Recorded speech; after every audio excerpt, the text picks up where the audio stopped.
Guess what, Greg? What's that, Tim? Once again, we're brought to you by Video Blocks, and I'm really excited about this. Obviously, Video Blocks, you should know by now, it's a stock footage website. You subscribe to it, you can get unlimited stuff. But Greg, did you know that Video Blocks also has a sister site, Audio Blocks? And they offer unlimited access to premium audio stuff. Wow. Video Blocks allows unlimited daily downloads from a library of 115,000 video clips. Audio Blocks has 130,000 audio things. Can you get sounds like this?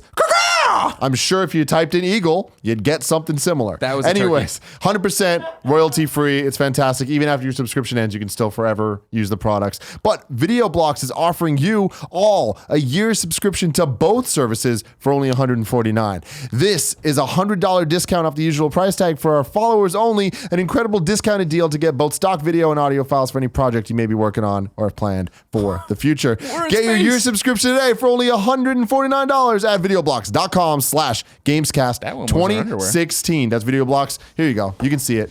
Videoblocks.com/Gamescast 2016. This is a new code for the bundle. It's a new pack. code. Pay Bundle attention. pack. New code, new times. I love Video Blocks.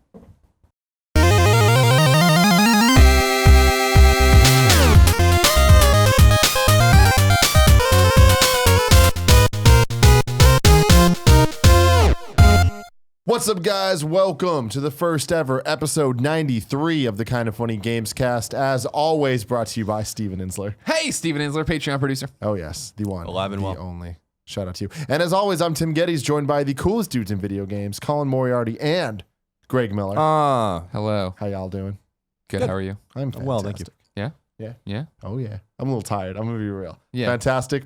It feels Putting like on a front. it definitely feels we record these on Wednesdays. It feels later in the week than a Wednesday. It does. It really does. I feel like I'm too tired for a Wednesday, but here I am. Yeah. We came in early today. We recorded videos that are gonna play at GameStops Right. across America. Uh-huh. So that's kind of cool. That is Are cool. there GameStops in other places? Canada, I think. Yeah, but I don't know if these are. I thought the verbiage was very clear that we had to be like about America. About America? Yeah. Maybe. The best country in I'm the all world. about America. You might have Because heard of it. UK got that. They got that weird GameStop. Game. Get the fuck They out forgot of to here. stop. Game. Nah. Forgot. I like that. I like that a lot, Colin. If you didn't know, this is the Kind of Funny Gamescast. Every week we get together. We talk about video games, things we love about them, and all that stuff. You can get the show early on patreon.com/kindoffunnygames, or you can get it late on youtube.com/Kind of Funny Games. Either way, we love you. We love what you do with your body, and we love what you do with your mind. Unless you're like a pedophile. I mean, Just put it out there. Yeah, that's probably you're probably right on that. So let's get right into it. What y'all been playing? Big Call Daddy? A few games. I played all the way through Battlefield 1 on hard. Got all the codices, got all the battle or field manuals, so I got all the collectibles. I have every single player trophy. Jumped on the line for a few hours, started playing it there. I like it. I want to get back to it. Maybe Let's stop the presses here. en route to platinum. Yeah, it's good. You like the multiplayer? Yeah, it happens once every couple of years. So I jumped on there. Like I liked Far Cry 3's multiplayer. So that was fun. Yeah. I like the cooperative stuff. I liked, obviously, The Last of Us Online was awesome. Some of Call of Duty zombie stuff is great. But yeah, I really spent quite a lot of time with Battlefield 1. And I really think it's one of the great games of the year. We've talked about it already. We talked about it in a more cursory way with giving our impressions of it from early on. But I think the vignettes are fantastic. I think the storytelling is awesome. It's diverse. It gives you different perspectives from different allied perspectives, including Bedouins and et cetera, an American perspective, which is cool, kind of through a British lens. So I think the storytelling is really good. I think DICE deserves a lot of credit. I think I play a lot of shooters, single player campaigns, and that is one of the great stories I've ever seen in a shooter. And I guess usually stories, multiple. I committed into it to actually start into it and play through it. Colin likes the story so much, and that's what I like the most about video games in general. I'm in the tank one right now, the one we talked about with the pigeon stuff. But even like, I guess an hour into that, hour and a half maybe, or whatever the hell it is, totally the same thing of like, man, this is actually awesome. And I mean, the game's obviously through the intro to this thing. This is actually really, really cool. I am invested in what's happening in these guys' world and where it's going to go and what's going to happen. Yeah, it's very cool. I did one more, the War Stories or whatever, the one where you're in The plane? the armor. No, I skipped a couple. So I went to I think it's the fourth one. Oh, so the Italian campaign. Yeah. Yeah, that's Americano. that's a good one. That one's he's telling the story of his friend, Matteo, I think. So I jumped in. I think there's a lot of gameplay diversity there. I really think Mechanically, I mean, we'll see. I played a little bit of Titanfall, which I'm sure we'll talk about because Greg's beaten it. And then Call of Duty, I have it. It's just I haven't gotten a chance to play it yet. That kind of trifecta, along with Doom, I think, a pretty good year for shooters. Oh, yeah. Which is awesome because it's one of my favorite genres. And then I played Virginia, and I beat it twice. I platinumed it. I really like it a lot. I think that it's a little vague, I think, intentionally with its plot. It gets For a little, those that don't know, what's Virginia? Virginia is a kind of a walking simulator, and again, I don't use that pejoratively. It's just a great term. And you're a black FBI agent, a woman in 1992. And it's about a time in your life, specifically with your partner, who, and I don't want to get too, it's kind of spoilerish. Yeah, don't get granular. Because the game is only 90 minutes long or so. There's not much to Available on PS4, I think it's on Xbox One and PC. So PlayStation 4, you have to beat it twice and get some collectibles and stuff. I just did it all in one afternoon, basically. I really like it a lot. Again, I think the ending's a little vague. It gets into kind of some weird territory that I think holds it back from obviously being on the level of something like Gone Home. You have to think a lot about this one. Yeah, When you beat Virginia, you got to sit there and reflect on everything that happened, try to draw some conclusions, find some interesting things on the line. I beat it a couple weeks ago. I enjoy it, but it's an interesting one. I think worth pointing out, not a spoiler, of course, but no dialogue in it. No dialogue, which I think it was a different time. Yeah, nobody talked to them. It was no talk, no dialogue, written or verbal. So I think that's pretty neat. So a lot of it is you're just getting it through facial expressions and all that kind of stuff. I played it with Aaron, and we both really enjoyed it. It kind of, I was really left disappointed with Firewatch. I thought Firewatch was not very good, and this is certainly better than Firewatch. I think they're similar games in a similar vein or whatever. I agree with you. I mean, Virginia's delivering on the promise and the story it sets out to tell. Do you think it's better than Firewatch 2? Yeah. Huh. I mean, yeah, no. I was gonna say, what are we comparing it in? And I'm like, yeah, well, overall, probably, yeah. I guess voice acting, Firewatch is better, but no, in terms of the story and the pacing and the payoff, I was way interested in more of that than I was Firewatch. Because Firewatch, I mean, that's the whole thing for us, right? Where it's like, oh man, this is interesting. Where's it going? Wait, this is what this game's about. Oh, it's over. What the fuck? What the hell was all this about? This one was, I liked it more. Yeah, I got to try it. I like Firewatch a lot, so hopefully it's better. That's cool. It's very short. You can play it right after dinner and be done with it before you go to bed. And I messed around a little bit, and it tinkered with World of Final Fantasy on Vita, and that's a slow burn. I'm a couple hours in. I don't know how I feel about it yet. It doesn't seem to be very divisive. Some people really like it. It's basically like a Pokemon game. I think it's. In a way, yeah. But I think it's a little deeper. I'm surprised it's for children in a way because not from the subject matter. It's you're playing as chibi characters. It's very cute, but more in the line of I don't think it's very simplistic from a battle standpoint. There's a lot of depth in there. I guess though, similar to Pokemon, you can play with the same 10 Pokemon or whatever in the game, or you can really invest in the time and energy into getting a lot of Pokemon and kind of diversifying your crew, your roster. And I think the same thing can be said there, but I don't really have any thoughts there. And then Titanfall 2, which I'm sure Greg will talk about, just for about an hour last night. I'm playing it on master difficulty, so it's a little bit slow going for me. I think the gunplay is great. I mean, my very early impressions, I didn't play the original Titanfall. I think the gunplay is great. I don't really typically care for parkour in first person. I think there are some exceptions. I think Dying Light's a great exception for that because I think Techland did such a great job with that. Titanfall to me feels a little weird in that respect. I don't like that. I wish it was just a shooter where you get in the mechs and then get out of the mech and keep shooting. So I'm not wild about that, but I'm also very early and uncomfortable with the controls. So, that might change in time. So that's what I've been messing around with the last week. So that brings us to topic 1 of the day. Greg. I played so many things this week, though. Okay. I played Shoe. I wanted to talk about Shoe. I want to talk about WWE 2K17. Shoe looks dope. Played Battlefield. You played... Oh, WWE. I think you said NBA. I was like, what? Oh, yeah. I just all of a sudden wanted to get right into that NBA 2K17. So random. No, I'm going to have to. Let's go to Titanfall. It was a good transition. I'm just saying I played stuff. Oh, okay. But I mean, so I want to know about Shoe real quick. Was it good? Fun platformer. It's going to be cross-buy. You know what I mean? We'll come to Vita when it's ready for Vita, which is always fun. But yeah, it's, this is, of course, when it got announced, we were all so into it at IGN because, holy shit, it's a game where we got to take Shuhei Yoshida's face and put it on that character. But yeah, it's running from one end of the screen to the other, platforming around, getting coins, avoiding death, going on. Or not coins, but, collectibles or whatever. It's a callback to me to a simpler time, but really beautiful so far. I'm going to get back to and play more of it, but I might do the thing away for Vita. Yeah, I saw you sent me a code and I looked at a trailer for it and it looks great. The animation, something's weird about it where it looks kind of warpy and it looks like it was animated in I don't know, in a very simplistic way. And yeah, that is the style to it. It didn't pull me out and make. I didn't look and go, oh, this looks warpy or something. But it is a very distinctive style, I think, personally to it. But it seems like a fun kind of turned me platformer. off just from looking at it. You're a but, hater. I mean, You're a fucking hater. I am a hater, but I like platformers, so hopefully it's good enough for me to not hate it, Okay. Greg. Titanfall. You Titanfall played it. You 2. beat the single player. I have. How much multiplayer have you played? I just before this hit level 7 in multiplayer, so not a whole hell of a lot, but enough that I know that I like it a lot. Like, you know what I mean?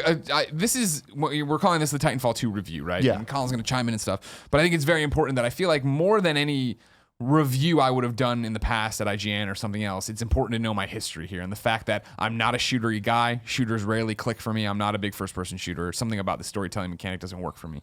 However, that said, Titanfall, the original Xbox One, was the one that I saw at events. I played at events, and I was like, holy shit, I want to really play this and really get into it. I mean, you know, putting our jokes aside from Conor Live and all the other shows, right? Because Colin's always like, you only played it for a month. I played it for a month and a half, but in our world, that's actually a lot. And for somebody who doesn't play first-person shooters, let alone doesn't play I never play first-person shooters online. Even if I'm going to play through a story, I'm not. I mean, it's Killzone 2. Before Titanfall, probably would have been Killzone 2, whereas the one where I really invested in a first-person shooter online multiplayer structure. Month and a half, regen. I think I got halfway through the second regen, which is like, you know, prestiging or whatever in Call of Duty. Big fan. The problem was that a month and a half in, it was the same thing over and over again in Titanfall. There wasn't that depth of content. There wasn't wealth. There wasn't something really to wrap your arms around and love forever, right? And I always tell the story that I did that month and a half and took 9 months off, maybe a year, I forget. And then Alfredo pulled me in because Alfredo, of course, we had done a whole thing at IGN of him teaching me to play first-person shooters, him getting me ready for Titanfall.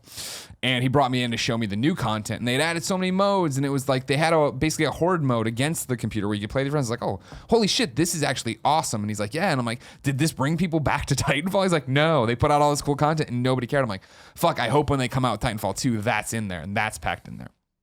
So now jumping into Titanfall 2, I've beaten the single player campaign. I'm playing multiplayer. I'm enjoying it. Titanfall 2, both on the single player and multiplayer modes, for me, misses. It misses the mark on both, and it really breaks my heart. You seem to be in the minority on that. I do. I know, and that's the really interesting thing. But it's the funny thing of what you're saying, right? Is that the people who are talking about how great it is and how much fun they're having with it. And again, I'm not saying these are bad. We're going to get into what I'm talking about here. They are the minority on the internet as well, though, right? This game is not selling. It doesn't matter that it's a critical darling. It doesn't matter that all these people are saying they like it a lot. It's not moving units, which is sad, but based a little bit, I think, on, first off, where it comes out between Battlefield, with Call of Duty the next time right around. Stupid move there. But more importantly, I think it's a game that doesn't have an identity anymore. And that's, I think, my problem with it and what's most heartbreaking for me. I jumped into single player and immediately was underwhelmed. And this is one of those, downsides of not getting to it until after the weekend. I was in Montreal, right? So reviews had posted. Kids online were already playing it. People we respect, Alex O'Neill, friends like that. And so many of them. And I'm talking about Austin Walker too, and Jeff Gersman, who are saying like, holy shit, this Titanfall single player is on another level. This is so amazing. This is doing so much cool stuff. And I was like, fuck, here we go. All right. And I jumped in, and from the get-go, I was like, this doesn't seem that great. This doesn't seem that great. And I talked about it on PS I Love You when I was early in it. And a lot of kids were popped up and like, well, you got to get through this. And it's like after facility, like there's these 3 things and there's mechanics and da-da-da. I want to get spoilery about the mechanics. These are the things that, really set it apart and do all these different things. And even rolling credits last night, I was just like, this was fun, but it wasn't like amazing. And I think this speaks to maybe a bit of just my own bias of not being a first person shooter fan, and the fact of just running through rooms, killing things, I don't find exciting. When it's running through rooms, fighting another person, trying to outthink your opponent, okay, that I get it. I'm into it a bit more. But even here, where they're like some of the, one of the ones they talk about a lot is like Inception, like, right? Because there's this one thing where you're running through a factory that's building out these, like, I think they're either, it's poorly explained, at least from what I remember, of if it's going to, you get used in like a diorama fight, like you're fighting other people, but I'm unclear if this is just something that's building housing things that are being shipped out to like, wherever the hell they're putting these things in. But at one point, you're running through as it's being built, and then it's put on the side. So you're now, gravity would be taking us to that wall, right? The way we're hanging, and then you got to crawl up through this like environment and the platform up and run up the wall. Galaxy shit? No, more like Inception if it was just like stuck on a wall like this and you're running through it that way. Again, it's cool. This one amplifies the parkour, the running on the walls, the slide of running into an area, sliding, shooting everybody like Vanquish, which I really did like. But even that, it was like, okay, there's this one section of cool, I'm running up the side of this building or the side of this diorama in a different way. All right, fine. Then the next level, you get this time mechanic where you can go back in time or whatever. And you're running through and you're using that to get around, and like, enemies come at you in the present or vice versa. And you jump to the other time period, you can flank from behind and then jump back and kill them from that way and stuff. And it's cool, but it seemed kind of gimmicky. I was playing on normal difficulty or whatever. It wasn't hard, and I didn't feel like I needed to use it in that mechanic. Maybe I should have cranked the difficulty up, but again, I'm just playing through to have fun and see what the story's all about. People kept hanging their hat on the fact that, it's you, the pilot, and BT, the Titan himself, right? And he has this robotic personality. You get to talk. You get to pick what you say sometimes. He reacts differently and does different things. It was fine. People kept talking to me online about how great that relationship was. Last night I was saying, I understand what you're saying, because last night I tweeted, I was like, I beat this game. This is going to get lost, which of course it did. Everybody wants to flog me today on the internet saying I hated it. I'm like, it's not what I said. I think the game's fun. I enjoyed my time with it. I don't think this is amazing. But what I was going back to in my head when I was talking to Colin about it, right? Like, cool, the hour I played of Battlefield's campaign was far and away better than the Titanfall. Like, holy shit, this is something different. This is something cool. This was running mechanics, and it was the Titanfall I expected from multiplayer added in here. I didn't care about my character. At the end, the credits run, and it's like, da da da da da. And like at the very end, it's like, and Liam O'Brien is Baker or whoever, and he's got like a flask. I'm like, I don't remember ever talking to this guy. Who the fuck is this guy? There's like all these characters, so I couldn't tell you anybody's name in this game other than Lastimosa, and that's because we worked with Randy Lastimosa, who I think designed the controller, and that's how I got the name in the game. Beside the point. It's been an enjoyable experience. I didn't hate it, but I was like, what do people see in this? And one of the things people were calling out were like, oh man, like the level. They were like, some people were like, it's got a lot of great ideas that it doesn't wear out, but it maybe doesn't keep them around long enough, like running up the building or the time mechanic. I'm like, okay. And then people are like, oh, the relationship between BT and the guy. And I'm like, but like Loaderbot in Tales from the Borderlands is far and away better and funnier and more. And they're like, well, just because that was good doesn't make this bad. And I'm like, again, I'm not saying it's bad. I'm saying you're saying it's amazing. And I don't understand why you think this is better than that. And then that's elevates to that level.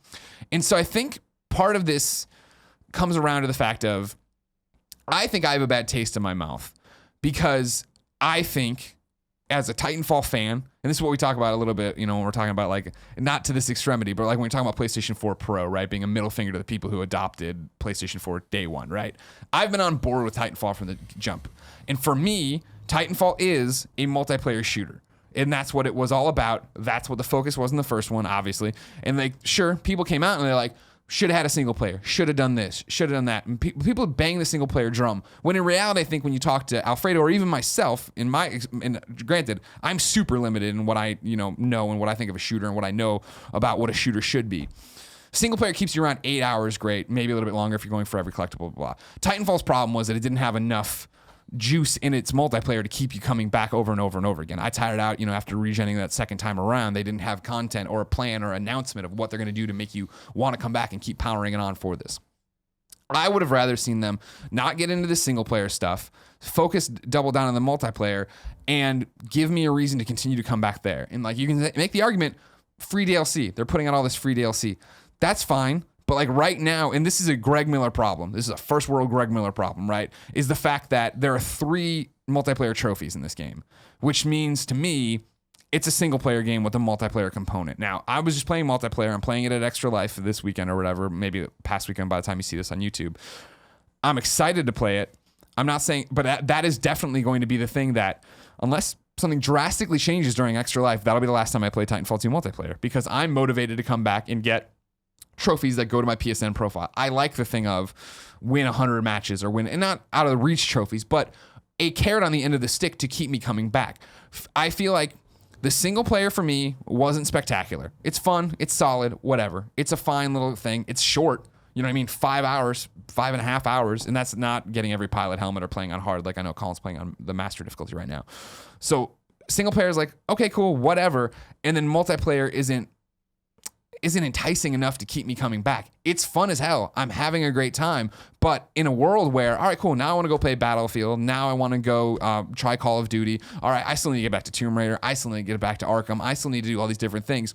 The fact of regenning, unlocking that new gun, all these different things isn't enough to keep me coming. Especially when we talk about the fact that I feel that multiplayer hasn't been stressed enough to the point that you're not even seeing people playing that much of it online right now. And again, that comes back to how poorly it's sold. And I think we're talking about a game that somewhere along the line lost what it was and lost what its message was. Titanfall's original message on Xbox One and PC, right, was simple. Fucking get into Titan and fight online. We are a multiplayer only game. Let's go out there and do that. And that enticed me and drew me in. And then I think they gave into a vocal minority that was saying, all right, cool, we need a story mode. We want a story mode. This needs a story mode. Well, there was a core group of people who, like, and this is going back to the sales, right, of how well it sold at launch, which this one is not doing, and that's what we can only base the numbers on, that was saying, no, we like what you did here. Expand on that. Do more with that. And I feel like they did less with that. The mechanics and stuff are there and cool, but where the fuck are the trophies? Where the fuck is this is, right now this trophy list is built like Uncharted's. If that makes, and that's it. So it's just totally single player focused. And it's like, there's like multiplayer is just a thing it's there. Why would you do that? I would have much rather, and I would have seen a brighter future for this game if it had just been, we're multiplayer only, and then you come out and that's your stronger message, and that's the message you're driving, and this is what it is. They made a big deal about the single player, and it's got fun portions. I don't think it's groundbreaking. I don't think it's that different. And the big thing about all of this, and I'm talking about the single player, the multiplayer, and then the sales right now, is that as much fun as I am having and had last night, I would not recommend you buy this game. I think that Battlefield's campaign is better. I think both of those probably, and this is again from an outside of shooter guy's perspective, right? If you're looking for a multiplayer game, probably are going to have a more thriving, better multiplayer community than you're going to see here. Because even now, I'm like, all right, cool. I'm in the other room, like, we got a time before the Gamescast. Let's do an 8v8 pilots only match. I jump in there and it's searching. Now, granted, it's 3 o'clock, but it's 3 o'clock on our coast, West Coast. Like, that's 6 o'clock out east. It's worldwide that I'm playing with people, but it's still chilling, trying to find people. And it says, oh, there's like, 2,000 people in your region and all this different stuff. It's like, what is going on with this thing? Let alone the fact that, okay, it's going to get free DLC, fine. Today, EA puts out this statement. They're like, oh no, we're going to continue to support this. We're going to work with Respawn. We see this as a franchise. If ever, that's bullshit. There's not going to be a Titanfall 3.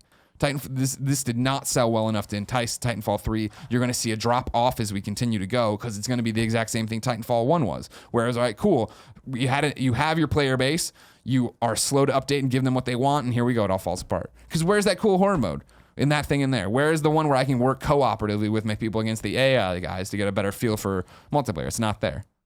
So I'm in this weird spot of, I still consider myself a Titanfall fan. I'm still, there's a kind of funny, what do they call them? Network. Yeah, kind of funny Titanfall network in there you can join and be a part of. I did it day one. I'm talking about it. I'm setting it up to play with our subs from Twitch during Extra Life. I like it. I want them to make a Titanfall 3. I want them to do more. I want the DLC to be great. But it's just such a weird message. And so I think when you look at then how poorly the game's performing, I think you can see and draw the conclusions. Obviously, it's the fact that it's fighting Battlefield, Call of Duty. It's this of those, it's the third most IP, whatever, mind share that people are going to care about, right? But it's also the fact of like, what has been the message about this game? What has enticed you to buy this game? What has made people feel like they have to? I don't think that people even know that it's got a single player now, right? And they haven't driven home that it's still this multiplayer powerhouse that you need to be playing. But they haven't done it because it really isn't, because the trophies aren't there, because it's a convoluted mess right now. And it hurts me because I wanted this game to be successful. But the fact that leading into it even, I am the Titanfall fan and wasn't like, yeah. That's a problem. I mean, it's interesting because even Alfredo's review on our YouTube channel was more similar to yours than I think a lot of the other people. And that was the thing that was mind-boggling for me, because again, Alfredo and I, bros when it comes to Titanfall. Sold me out in the division, of course. Probably, will never play Wildlands with me as a monster. But Titanfall, we were bros. And so as soon as he came back from that event, I think I texted him like, so how was it? He's like, oh, single player's fine. I mean, multiplayer is as great as you'd expect it to be. I'm like, oh, cool. All right, great. Didn't ask about the trophies and, blah, blah. But then when the reviews started hitting, everybody's like, this single player campaign, I don't know. And what's alarming for me, because again, I want to make it clear that I'm Greg and I don't know shit about shooters really, right? What's alarming for me is like playing this game and like, not to cast stones, because I know how much Colin loves first person shooters and shooters in general. I'm just like, fuck, if like the general opinion is this one's doing it so well, like, what does that say for every other shooter that I'm playing this and I'm just like, this isn't impressive. I'm not having that anything above a fine time, a good time. It seems like a lot of the people that really enjoyed the single player also really enjoyed Doom and Wolfenstein. And kind of, I think that a thing that I'm seeing a lot from them is this idea that it's a simpler game and it reminds them of like older just. See here, this one single player campaign does remind me of older and simpler games, and I'm saying that as the mid tier game you would play, where it's like I'm pilot guy, and okay, we have a few laughs and da da da, and we go, and what the fuck's the story about? Who the hell knows? What's this weird core glowing thing I'm getting? All right, great. Played Wolfenstein for a little bit, played Doom for a little bit. Again, both of those games I can sit there and I can play for as long as I played and be like, I get it. I remember I was one of the first people to preview Wolfenstein for IGN and come back with Damon from a PAX and be like, yeah, the beginning was weird, but then it got really good. I'm excited to see more of that. And then Doom, same thing, where I played like the first 2 levels upon release, and I was like, oh man, not for me, but that music and that feel and that vibe, that's fun, that's cool. I get where that's going. And so many people have tweeted me today being like, no, it's great because it isn't taking itself seriously, and it is this B movie light feeling. I'm like. It feels like a cheap single player feel. It doesn't feel like this is what they're driving home. It feels like they were driving towards this and just missed the mark. They needed to put a single player in and they did. I don't know. Colin, what are your opinions so far? I mean, I already basically stated how I feel about the game itself. I mean, I do reiterate, and I said it for a long time, and I was absolutely right that releasing this game at this time was a fucking really stupid move on EA's part. I don't care what they say about it. I don't care what their justification is. It was stupid. And I really do feel like there was more to this than meets the eye, as Greg and I were saying. There must be some sort of write-off or tax implication or something to not release the game this year, because I otherwise don't understand why you would release it at this period. It just doesn't make any sense. Battlefield 1 is obviously going to sell much better. It's going to obviously have a much bigger audience of people playing the game. I mean, I was playing Battlefield 1 online just a couple days ago, and the community is fucking massive. People coming into these 64-player maps. I mean, these aren't small groups of people playing this game, and they're everywhere. The game is apparently selling extraordinarily well. But we are basing our conjecture about the game's sales based not only on Cohen and Company's projections that are calling it significantly disappointing in quotes, but also the fact that the apples to apples. Xbox One first week sales to Xbox One / PS4 sales in the UK are literally half. Now, that's bad for a sequel. A sequel should actually technically sell more than the original because people are interested in and get in or whatever, which is why I think Titanfall is doomed. I'm with Greg where EA might want to hold on to it. Maybe they release Titanfall 3 in the far-flung future, but Respawn's working on another game. They're working on a Star Wars game. Stig's there. From they used to work at Sony Santa Monica, and they seem to have 2 teams. To me, the big thing is the free DLC thing is a mea culpa, and I don't really feel like people are really quite seeing it that way. They would love to charge for that DLC, but no one who's gonna buy it. They kind of left people hanging with Titanfall, and I even feel like Cohen and Company's 6 million estimation is probably really bullish. Because Battlefield it's buttressed and pincered by these fucking 2 massive shooters, and people can talk shit all they want about Call of Duty. Call of Duty is going to sell way, way, way, way better than Titanfall 2, and regardless of if it's good or bad, and I can't speak to that or not. Releasing your game, your first-person shooter that requires a massive online community to really make it function over a long period of time, a week and a half before Call of Duty, which is going to sell 20+ million copies, is suicidal, and I feel bad for Respawn. I don't understand why EA did this, and I really do feel like that there's probably way more bean counter kind of shit going on with this particular thing. I understand that EA wanted to assault the senses of shooter fans of being like a Battlefield, and you have Titanfall. Don't worry about Call of Duty, and I understand that, but they seem to be hurting both of the games by doing that. Battlefield is just from an outside perspective. I'm not going to be super surprised Battlefield's the best of the 3. Based on because I've not gone hands-on with Call of Duty at all. I am sure Call of Duty is going to be great. I know a lot of people were down on the beta. I don't really care. Call of Duty always feels fucking great. But based on just my hour or so of gameplay with Titanfall, I'm like, well, Battlefield's certainly better than Titanfall. Based just on gameplay. Now, I'm excited to go back. I've been thinking about it. I want to play more of it, and I'm going to have time to play it tonight and tomorrow night, which I'm excited about. I'll probably beat it tomorrow at some point and have more rigorous thoughts there, but I think that you can kind of read the tea leaves. I think it would be, EA does double down on games that don't sell well and does go back to the well. Mirror's Edge is a good example. They do try to do fan servicey sort of things. I just feel like when you take Titanfall's numbers in the original game, they were saying the number floating around was 11 million players, and that's not games sold. But I remember seeing forum threads and stuff right after Titanfall came out where no one was playing it, like it was dead. Like That's it was, one of the reasons and Alfredo walked away, right? Is that the competitive scene just wasn't competitive.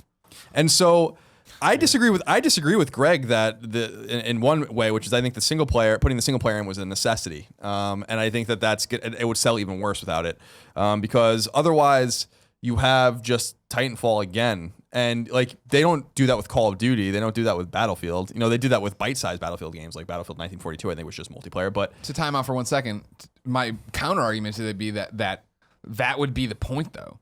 Is that you have to do something different, and you're the shooter. Like, at least double down and be like, you know what? No, our multiplayer is so good that this is what we are. We're not just a single player campaign thing. We're gonna separate ourselves from Battlefield and from Call of Duty in this way, and not in the way, because this is what we were talking about earlier. With maybe EA was thinking Battlefield 1's a throwback to the past. This one's kind of futuristic. Well, it is futuristic, obviously, and so that can compete with Call of Duty if you that's what you're into. I feel like it's a content issue more than anything. It could have been like, if I'm marketing there, if I'm the producer on this, and all right, fine, we're not going to do single player again. You got to make this work.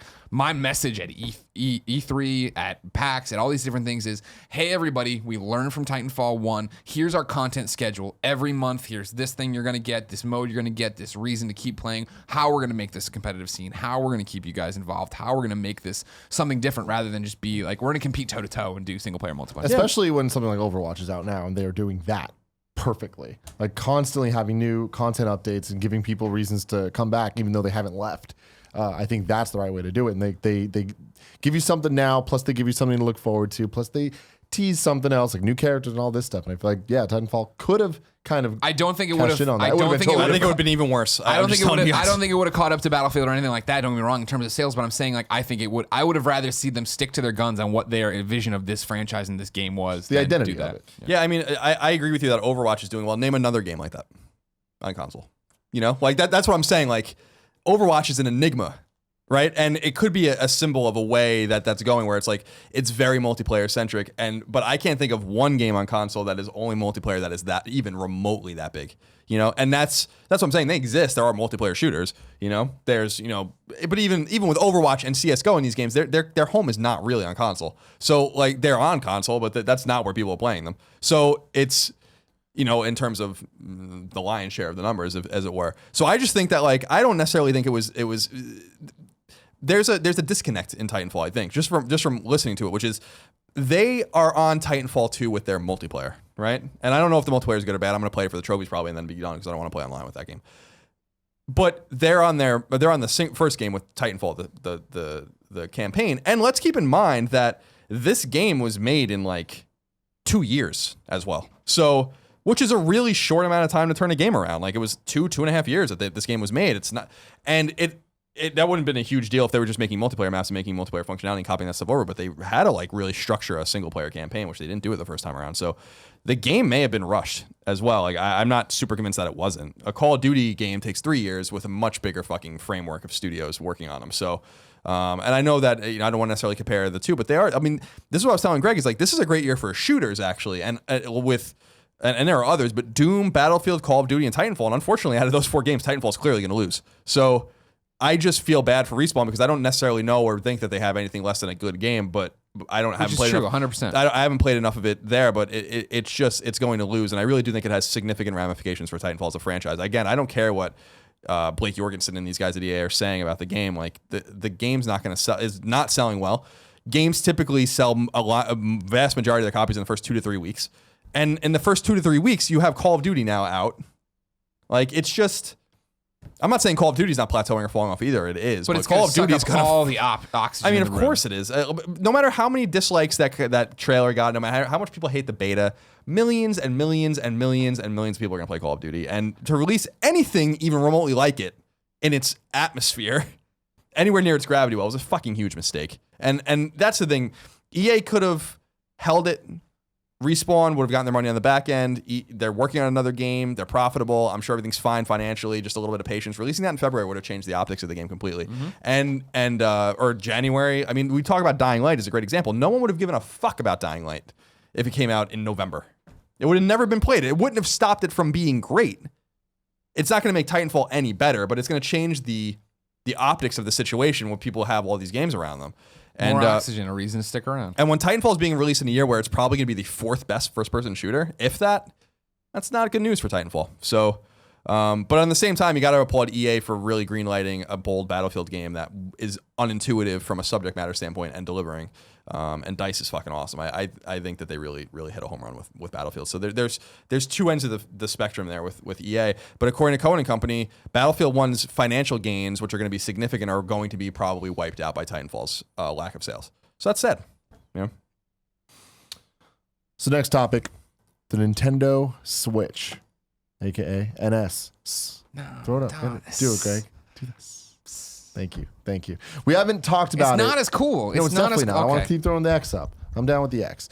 We haven't talked about it officially on the Kind of Funny Gamescast. We did our reacts. You can go check that out. But since then, I want to make a topic about it, specifically predicting what's going to happen at the Nintendo January Switch event. presentation that is happening on January 12th. Okay. So since the reveal video that they put out, they put out the only official things they've said was there was a press release that went with that, and then there was that image that had all the Nintendo Switch partners. Then a couple days later, they announced you're not going to hear anything more about the NS until January 12th presentation event. It's going to be a live thing in Tokyo that will be live streamed for the rest of the world. That's interesting because it's not a direct. It's even though probably going to be using the same format or whatever in terms of like it's going to be on Nintendo's YouTube channel, but it's not being labeled in that way, which I think is kind of, and it is a live event happening somewhere. So it's kind of a weird middle step between doing like a typical press conference and a Nintendo Direct. So I think that kind of solves a lot of the problems that people were going to have if it was just a Direct. Sure. But I kind of wanted to kind of get your updated thoughts on the product and where it's at, because there's been a lot of rumors, a lot of questions. Once the initial hype of the trailer kind of died down, I think people got a little bit more real. They came to about their it. senses. Yeah. They woke up the next day, looked at their partner, the NS, Thank in you. bed next to them, and said, "What have I done?" I mean, something like that. Something like that. I'm still fucking Maybe it was a hyped, good but- thing. Yeah, exactly. No, I'm still pumped. No, don't get me wrong. I'm still totally excited. I can't wait. When they were like, we're announcing the event in January, I was like, oh, fuck, that's so far away. I want it now. I want it sooner. December. Do it after Black Friday. You know what I mean? And don't get me wrong. It's the right call to do it later. But I am anxious and hungry for more information. Yeah. I want to know what's happening with the NS. I mean, honestly, like this is just yet another move that I'm looking at. I'm like, oh man, they're still not fucking up. This is awesome. Like that video I thought was great. I think that everything they've kind of done since officially has been awesome and like the right steps. Yeah. And again, not calling this a direct, very smart call. And putting this thing January 12th, that's too, a lot of people are like, oh, that's way too, like not giving us enough time. If you want this thing, you're going to want this thing. And if you don't want this thing, that's the perfect time to get convinced that you want one. Yeah. We always talk about what Bethesda did with Fallout 4, and it's just like awesome, right? And then we all expected it for Red Dead. Didn't happen. Nintendo's doing it with a software launch lineup and a piece of hardware to go along with it. And I think that that's interesting. It's definitely this is officially the least time from a console announcement to its release that we've ever had. And that's the concerning part. That goes back to what Colin was talking about at launch, right? Of like, okay, cool. You had a great first debut. Get the bad news out and give it time to breathe. There isn't that much. So if it like my concern is they come out this event, they show you the price, the launch lineup, they tell you how much the game is going to be. Great.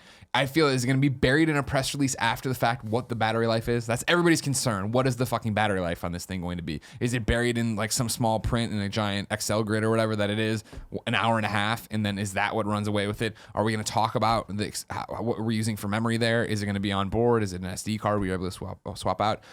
I want as much time to come to terms with that as possible before I buy it. Yeah, I mean, like looking at the rumors that we got were, if these are true, and most of them seem to be from the same sources that were fairly accurate about a lot of what we officially know. It looks like micro SD is going to be the system used. It looks like there's a little slot behind the kickstand. It seems like the dock they're being really cagey about exactly the wording on it in terms of it's not going to enhance the system or give it more power or whatever, but they're saying that it's a video output to the TV, which could unlock a 1080p option because the rumors are saying it's a 720p screen on the device itself, which makes sense just for it being portable. But it would be a huge like hit to them if you don't get 1080p output on a TV, you know? So the rumors are that it'll do that. But yeah, the SD card, the micro SD cards, like those are very cheap. And the fact that it's not proprietary, I think is necessary at this 100%. Point for a dedicated console that you can take portably. Yeah, Vita. Yeah.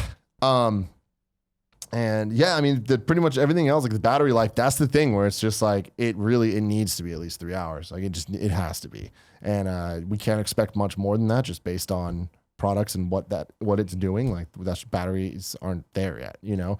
But I think that a huge win for it would be is if it uses USB-C, which is Thunderbolt 3, the thing that Apple's using now across all its stuff, because that is, it's going to be the new universal cable that everyone's going to have, and you'd be able to plug it into just any generic USB power outlet, you know? I apologize. That's what Apple using now. So my phone's weird Lightning port thing? That's like, you have Lightning. The MacBooks now, going forward, and a bunch of PCs are adopting it as well.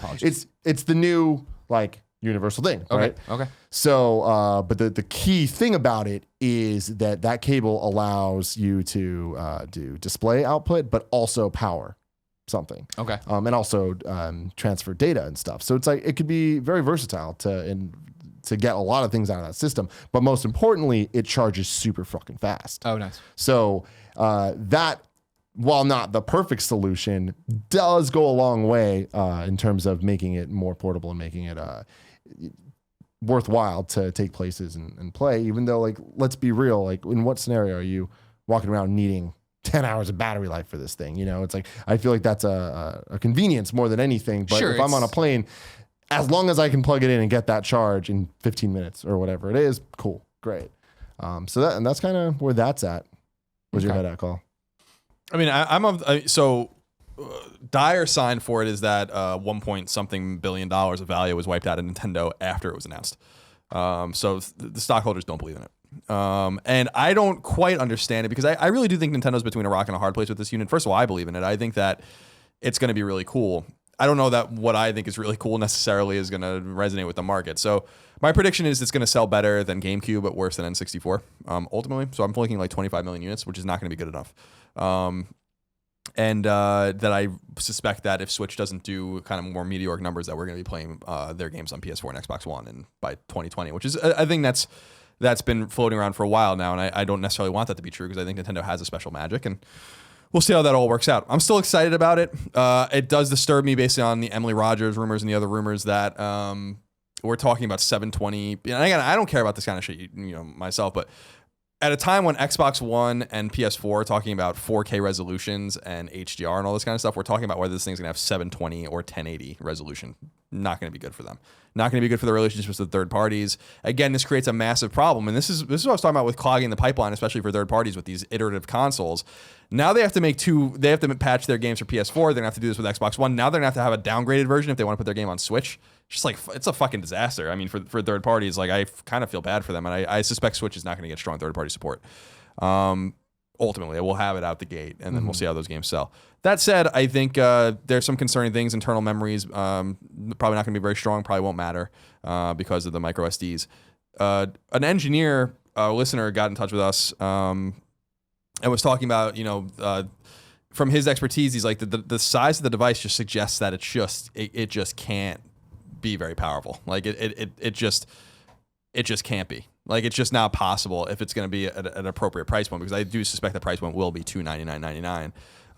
And so I am worried that Nintendo again is caught between a rock and a hard place and caught in between generations, but it's even more pronounced now because the rise of these consoles with resolutions, power, teraflops, all these kinds of things people care about now is going to leave Nintendo's console in the dust. And whether or not that matters or not will remains to be seen, because if you get, you know, PlayStation 5 coming out 2 years after this thing, it's going to look really antiquated. I mean, Wii U looks really bad compared to PS4. Now imagine what this thing is going to look like, which is probably not even as powerful as a PS4, even remotely, is going to look like next to the next console. You understand what I'm saying? It's and I'm not saying that matters. Power doesn't matter. Nintendo never really cared about power anyway. Historically, we can look back on those consoles and look at whether it's the SNES, whether it's the NES. I mean, these weren't fucking workhorses by any stretch of the imagination. They just played great games, and so as long as they nail their games, I think that matters. But I still think Nintendo's in a niche, and I think the niche could be and will be bigger than Wii U because you have to kind of you can take the Wii U numbers and think that they're on the low end for consoles. I think the 3DS numbers are on the high end for handhelds. If you kind of put those numbers in the middle,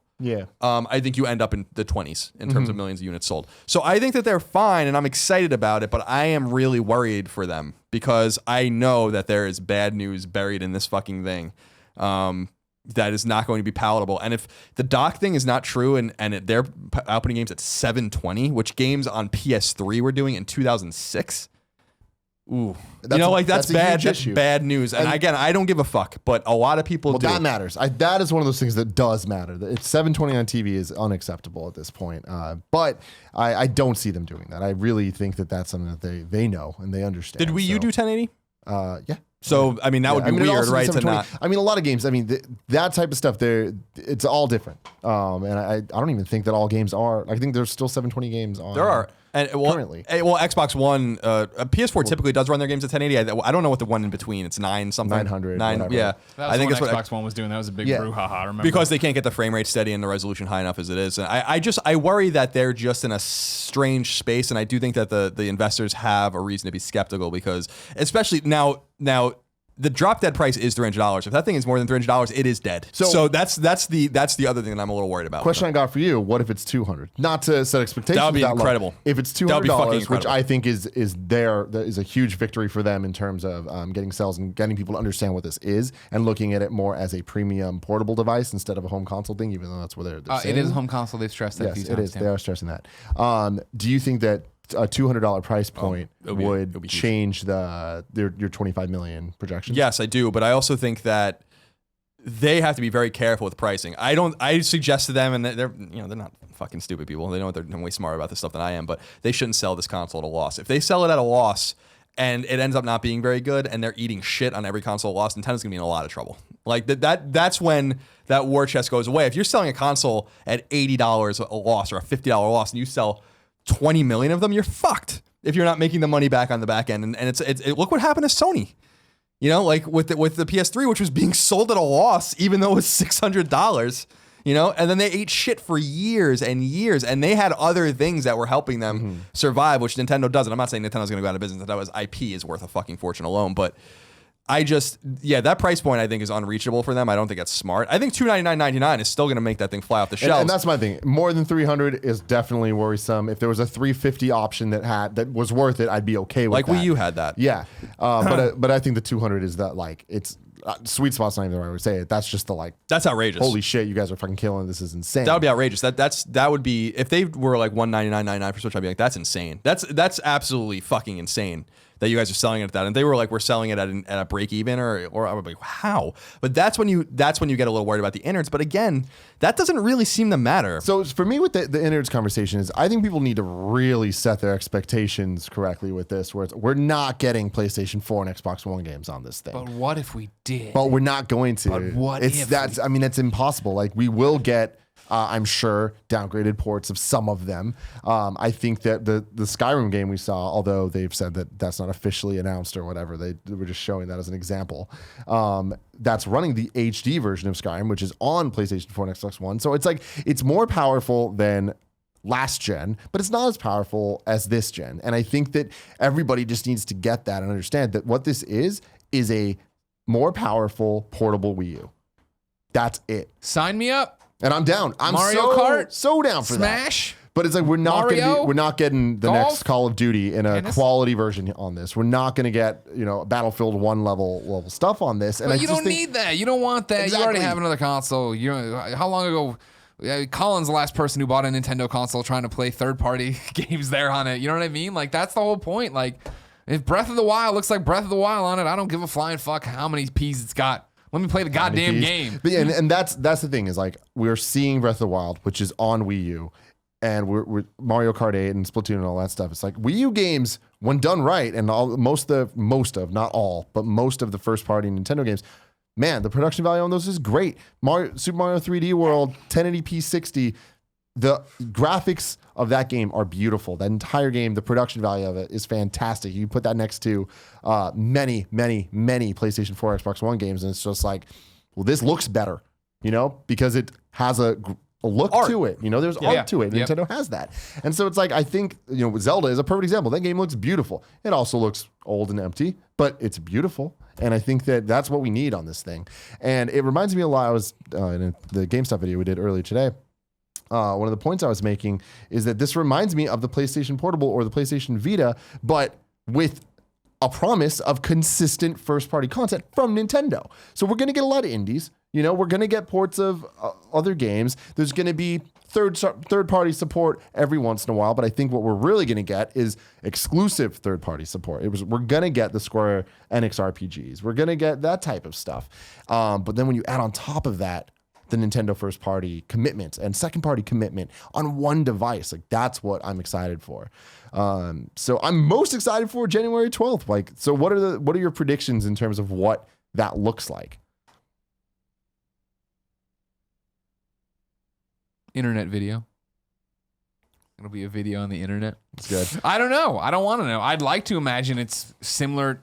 I think it'll be a smaller, more intimate PlayStation 4 reveal. I think there will be an audience there. I think there's a little stage. They come out and they talk about it. That way people can clap and be excited for it.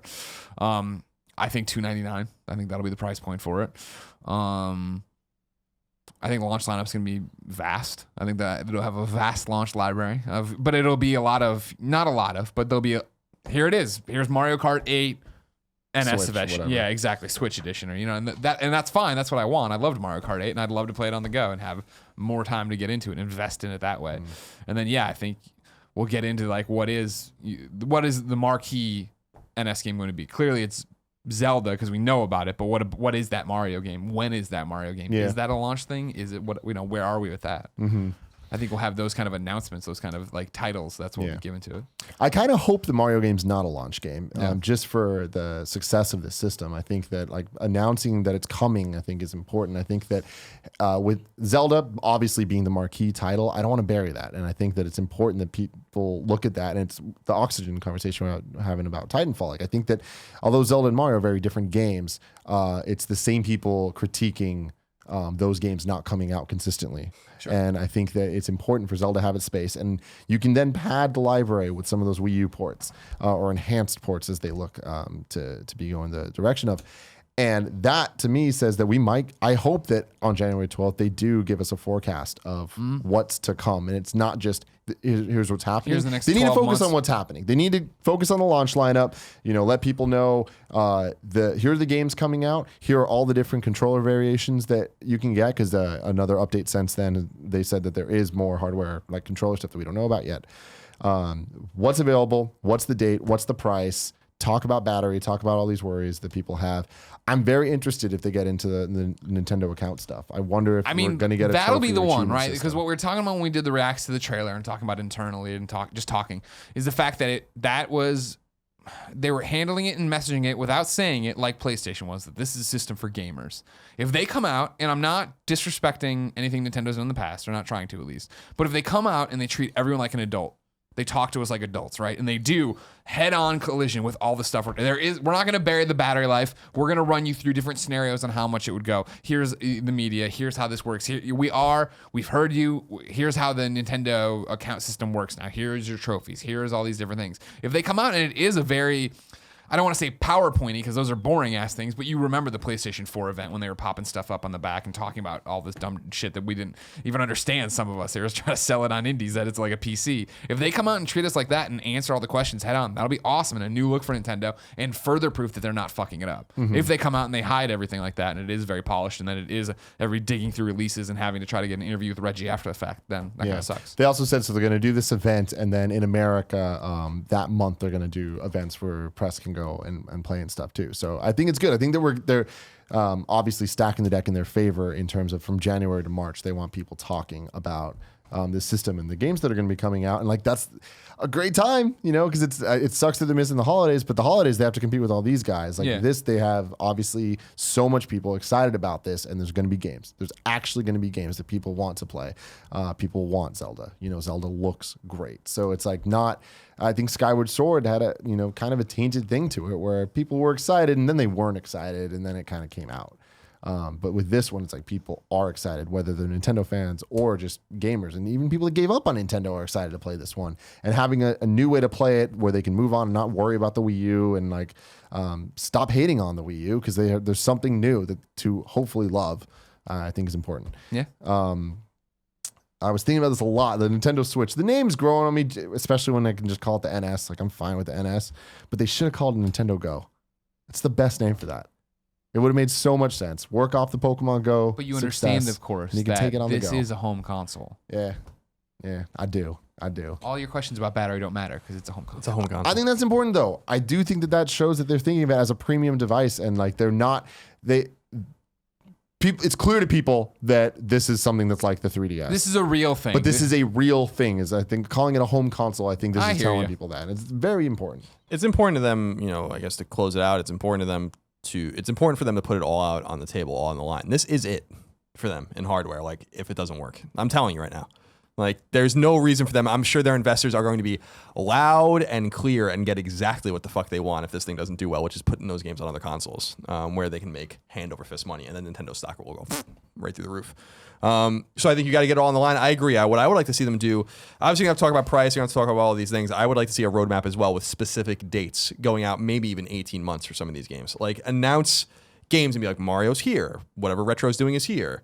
We moved blah, blah, blah. These guys were working on 3DS or whatever games, and now they're all working on, because first party stuff had dried up. I mean, it was obvious that they were just not releasing things that were supposed to be on Wii U, which I think was smart. So have a little roadmap saying like for 18 months, we are literally going to have a first party game every other month of a AAA quality. And then we're going to have all these indies and we're going to pepper things in. We're going to have third party partnerships with X, Y, and Z. And we're going to have Bethesda on board. We're going to have blah, blah, blah.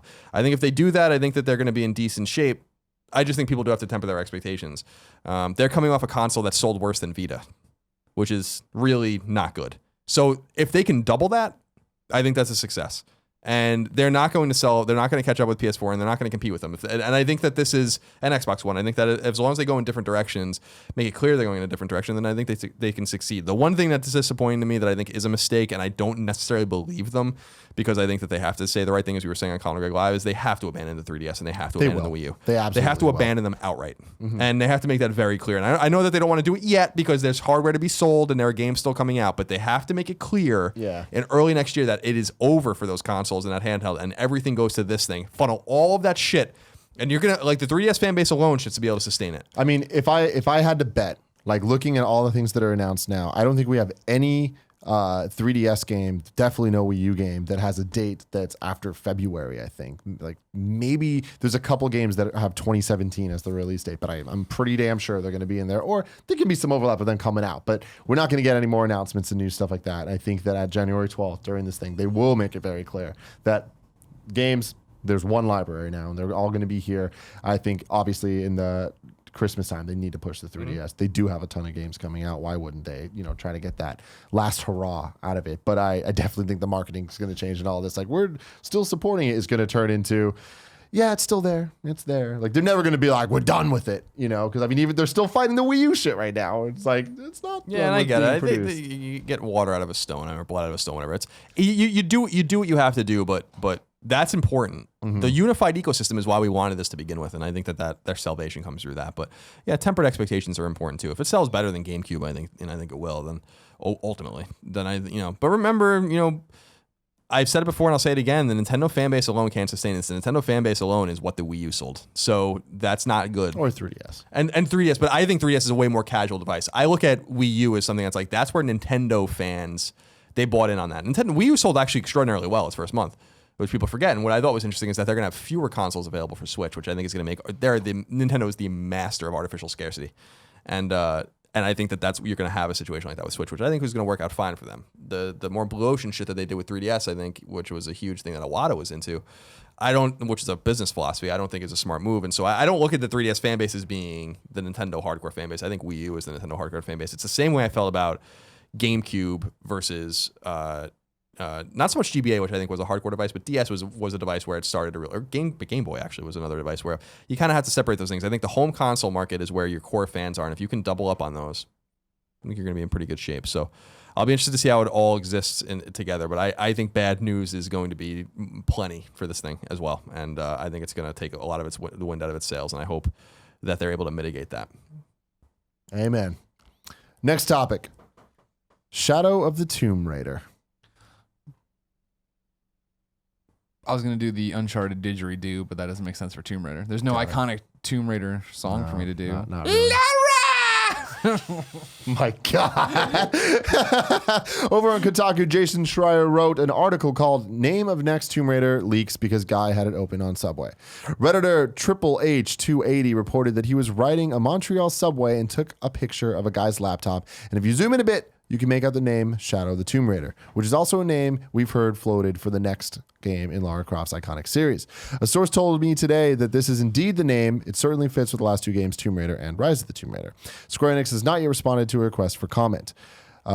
Quote, the page he was on talked about visuals. Triple H280 told me, I'm from Montreal, Quebec. I was going downtown for work, blah, blah, blah. I saw some stuff. It was blurry. You can't really see anything. But wait, you might be thinking, isn't Tomb Raider developed by Crystal Dynamics, a studio in San Francisco? You'd be right. Except we hear Eidos Montreal, the large studio behind Thief and Deus Ex Mankind Divided, is helming Lara Croft's next adventure. Coincidentally, Eidos Montreal is just a few minutes away from Ubisoft Montreal, whose employees accidentally revealed Assassin's Creed 4 Black Flag on an airplane 3 years ago. So for this topic, I want to talk about game leaks as a whole, because this is definitely a thing that keeps happening. Sure. And also what you think about this, especially you as the big Tomb Raider guy, and this Tomb Raider specifically. Sure. What do you think about the name?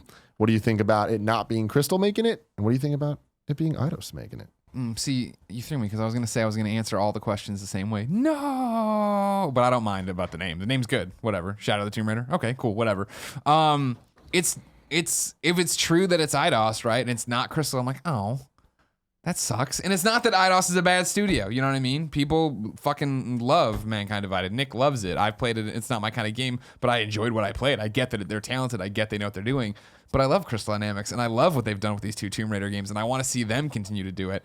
And them not doing it then is like, oh, so what are they doing? Are we going to get a Tomb Raider every year now? Are we going that kind of way? The word is that they're also working on a Tomb Raider. Are we getting these interstitial, like, where it's going to be like where Assassin's Creed is going to be like Call of Duty? And then is that too much Tomb Raider? Because that was a lot of tombs to raid, man. There are a lot of tombs to raid. I agree with that.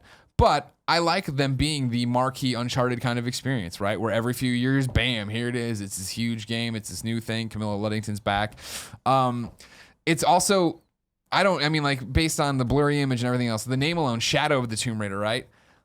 That, and it's Shadow of the Tomb Raider, and it's another studio, makes me go, is it Lara, or is this someone in her shadow? Is the fact that it was Tomb Raider, Rise of the Tomb Raider, Shadow of the Tomb Raider, she's in her own shadow? Like, there's something usually to read into these names, and is she in the shadow of her father, which is a big theme of Rise of the Tomb Raider, and obviously with the blood tie stuff, they were still driving how much family means and how much she was chasing that. But we've never referred to her father as Tomb Raider before. We knew he was, but like this is Rise of the Tomb Raider, and like she rose. That's what it was supposed to be, right? Yeah. So you play as the butler, who's always felt like he was in her shadow. Exactly. He's finally gonna get his moment. Yeah, but and then it's like What if it is some kind of weird prequel thing where it is I'm playing as a younger version of her father that's setting up her, and it's like, I don't want that crap. No, just let me be Lara. It's gonna be Lara Croft. There's no way that just they throwing do it out there. I'm just saying, we're in the tree of trust here. We're just talking about crazy things and what can happen or whatever. So the name, fine with. Eidos, I'm okay with it, whatever, but I really hope that this doesn't mean Crystal's walking away from Tomb Raider, which would be crazy. Of course, obviously, we just had Rich Briggs on the exclusive Gamescast that went up on patreon.com/kindoffunnygames, where he's the guy in charge of charting what Tomb Raider's course is going to be and stuff, and he's here. I don't know what that means to have Eidos up there, but he also did talk about how he's got his hand in the comics and in the movies and all these different things. There's so much going on, and I guess even then, that's the other thing too. There is the movie. What if this plays into the movie, right? And he was cagey about this on the Gamescast, but like the movie is in the universe of the game, so what is this? Is it? Yeah, is this a tie-in to that and all these different things? Who knows? A lot more questions. This sound like Prince of Persia shit. Yeah, I ain't liking that. No, you didn't like the Jake Gyllenhaal one, but you hate him. Ever since Donnie Darko, you've hated him. Hated him. Yeah. But no, I mean, So that's what it is on the Tomb Raider side of it. On the leak side of it, it's like, oh man, really? On the subway, you're gonna have your computer open with an unannounced confidential game on it? And I was talking about this on Colin Moriarty Live, right? I think it goes to show something that I think a lot of people in this industry take for granted, the fact that gaming is huge. Don't forget that gaming is huge. And like, I'm sure for this person, 98% of the time he meets somebody, or he's on next to somebody in the subway and they have no fucking idea what he's doing, or he meets somebody at a party and they're like, oh cool, what's that? Oh, you make games? Well, like, well, I've never heard of Deus Sex. What's sex? What are you doing? You know, no, I gotta do this. And you get in that mindset of like, nobody really gives a shit of what I'm doing. And you forget that everyone has a camera and a microphone and a video thing, and they're gonna be right there behind you if they see something unannounced and they think they put it on Reddit. 480 or whatever. I like to imagine it's real Triple H. Uh-huh. Yeah. Yeah, he just wasn't first on his name. Yeah. So we had to... Damn it. Stephanie, what do we do? What are your takes on this? I think it's unfortunate for the guy. I think he... though I was talking about this with Greg, it's kind of one of those tough things where I think he probably should be fired for doing for being so careless, like simply because this is a game in secret that hundreds of people are privy to, and he's the one that leaked it like prematurely or whatever, and you kind of need to make an example of people that do that kind of shit for a game. I feel bad for him because he was probably like late to work or working on his presentation, or it was a careless move, and I feel bad for everyone involved in the game that happened. But I'm glad that it happened in the sense that we like these kinds of leaks on our side because it's fun to talk and to conjecture about these kinds of things. So I wish that guy, first of all, I wish that guy the very best. I hope he doesn't get fired, but I think he will probably face some stiff discipline because this is a big deal. It's a game that they're dumping probably tens of millions of dollars into. So again, this is happening in Canada though. They're probably just like, yeah, that's true. Yeah, I doubt they're going to fire him. And I think that he definitely should be reprimanded, but I think firing might be a little too extreme. But I would put the fear of God. You know what? You don't see Rockstar guys ever leaking anything. Well, I mean, and that's the thing about it is we talk that's none of my business. We talk about leaks and all these different things, and yeah, Rockstar doesn't do this thing. And you know Naughty Dog, right? When they were leading up to Last of Us, they put out that email, "Don't be that guy," right? Don't be the guy who fucks this up for everybody.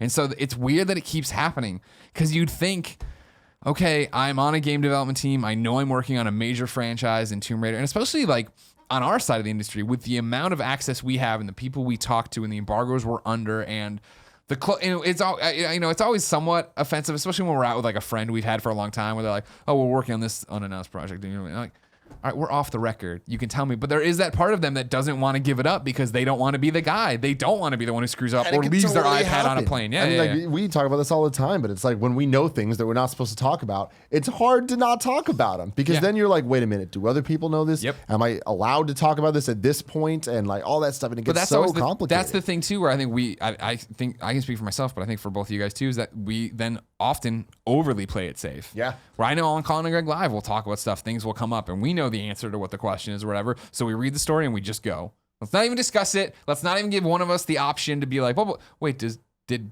he ever say that publicly? Did she ever do, blah, blah, blah. Yeah, that's my whole problem, and I've talked about it in the past. The South Park delay was a good example where we knew about that for a long time, and I was like, is this... You kind of start wondering, like, what world do you live in where it's like, do people know? Is this public? So there's a lot of secrets being told. We know a ton of things that are still not announced, but the thing here is that I just think it's on that particular situation is careless and unfortunate for everyone involved in the game, and you just don't see massive studios don't do this. The way Destiny leaked, for instance, was someone left a fucking binder in a restaurant. That's how Destiny leaked, right? Like that's a careless move, but not quite as careless as having your laptop open in a fucking Subway. So I wish the guy the best, but it's different. Like Red Dead Redemption's been in development for like 5 years. No one said a fucking word. So there's the fear of God. There's a different, like if I can't imagine what they do to people at Rockstar that would even think about doing something like that. I just think that there's got to be a level of respect to the people you're working with. And I think that's a fucking stupid mistake. Weak link kind of shit. But as far as the game's concerned, so I thought I read, and I thought it might not be in that piece, but I thought I read somewhere, it is conjecture. I don't have any connections on this game at all, that there was a source saying Crystal is working on Tomb Raider. So it sounds Another like, source yeah, so it sounds like could be, I don't want to say are, it sounds like there could be 2 Tomb Raider games, and this is, what came to mind for me was Batman Arkham Origins, and then Batman Arkham Knight, being kind of developed, and that's the big push. I don't think it's I didn't think about it before. I don't really have a connection. I mean, I used to play Tomb Raider when I was a kid, but I don't have the connection Greg has to Tomb Raider. But it doesn't sound out of the ordinary that might not be a Lara Croft story, specifically because it seems like that story's wrapped up in, or that arc is wrapped up at Crystal. It would be interesting to see if it was a prequel, similar, or something that takes place in between the games, similar to Uncharted on Vita or something like that. But it would be cool to see a different character, someone that like a bad guy or some different perspective or a different Tomb Raider or whatever. I think would, I don't know that that's necessarily a winning idea, but it's certainly optional. I do get a little distressed that Square Enix seems to not be. If this is true, this game's clearly in development, but if there's a fourth game in development in the new reimagined series, then I am getting a little concerned that Square Enix is going down the Ubisoft, like, let's fucking milk this thing, and that's why, for what it's worth, and I think that's a huge mistake. And I can't imagine that's what it is. Not knowing what the hell's going on, I can't imagine that it is Shadow of the Tomb Raider and then Crystal Dynamics' third Tomb Raider game. That seems like too much, especially based on the fact that these games have been critically. I see it off the side. Sorry, I see the PlayStation, collector's edition thing. The fact that they've done well critically, people love them, but for sure, Rise didn't set the world on fire in terms of sales. I forget what the original did anymore in Definitive Edition. How that all. I mean, they do well enough to make Rise, but I mean, even when Rise came out and it was Xbox exclusive, the numbers were super soft. I haven't heard anything about what the 20-year celebration's done yet. Oh, I mean, it just came out too. So. Exactly. So it's like. That seems like you're going to put the fire out, trying to put too much into it too fast. Yeah. It's not Runaway. It's not Assassin's Creed. It's not people banging on the doors. People love Tomb Raider. I love Tomb Raider. It's their 20-year greats. Megan just made that book and all these different things. Mm-hmm. But I don't think there's a need to rush out just yet and be making a game every year and a half. It's not just yet. It's ever. Like, there's just never a need to do it. And I think Square Enix typically shows a lot of restraint. So they show less restraint sometimes with their Japanese games. They look what they did with Final Fantasy 13. They took a terrible game and made it even worse, and then maybe even worse than that. 3 times over, but they typically show they're just not Activision and they're not Ubisoft, and Ubisoft is somewhere in the middle. I think Ubisoft learned their lesson, and they're certainly, not showing a little restraint with Far Cry. It would be way easier, and it's what we talk about with Rockstar, and I've said it many times, where if I were Rockstar, it would be hard for me not to say, like, we're going to just contract 5 different studios and have a Grand Theft Auto game literally every year. But they don't do that, and lo and behold, today was announced Grand Theft Auto 5, 70 million units sold. So, like, based on just that investment 3 years ago, plus having an online infrastructure and all these kinds of things, incredible, Real quick, I'm going to toss this out there. This is something totally stupid, random. There's nothing to back it up, but let's play a fun game together, best friends. Mark this down. The other day, I finally checked my Reddit DMs, which I never, ever do, my Reddit private messages or whatever, and some guy hit me up saying that his friend gives... His uncle works at Rockstar? His friend gives tours. Or something like that. Not tours like, hey, here's a fucking house or whatever. But he's a location scout.